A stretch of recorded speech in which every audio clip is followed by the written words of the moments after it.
mwana oyo abomi papa na ye boyoka lisolo. Mwana oyo azana 11 ans. Abomi mobali ya mama na ye ya 42 ans. Mobali ya mama na ye mutu abokoli ye azwa ye mwana moke. Papa na ye na mama na ye simbaki te, mama azwi mobali mosusu. Mwana azalaki na ba 3 ans, mobali wana mutu abokoli mwana oyo akomi na 11 ans.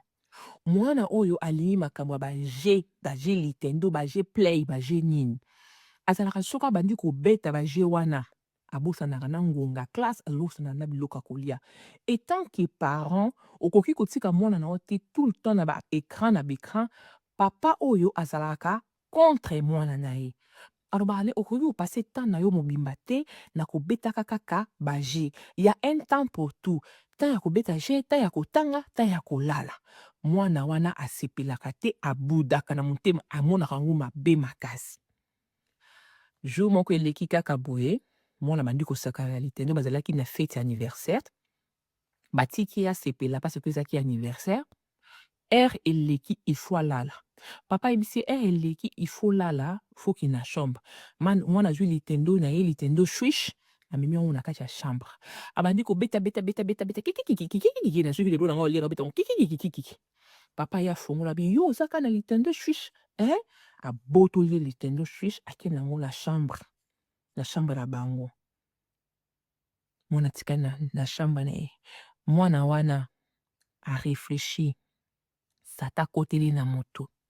Mwana ke na chambre ya ba parents na ye, ayeba coffre fort. Ba parents balalaki mobali ya mama na ye na mama ne balali. Ayebi code na banga coffre fort. Afungoli code ya coffre fort. Azwi munduki a charger. Kidiki gi na moto tata na kaka. Piang, piang, piang.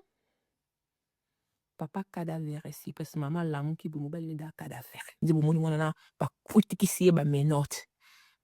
Likolo ya litendo swish bapekisi asaka na retard mpona avenir na ye.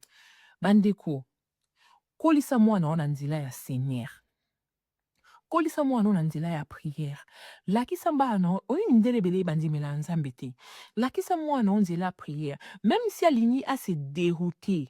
Soki da base ya prière evandi ako se dérouter na niveau moko bote tala mwana 11 ans. Soit disant toyebi nanu te bakosambisa ye lokola adulte. So basambisa lokola adulte c'est que sambwe abeta ba 30 ans ba 40 ans de prison. Soki aza na chance basambisa lokola mineur wana mais so basambisa lokola adulte via mwana ebebi mwana kitoko makasi boye nde bozomona. Mokili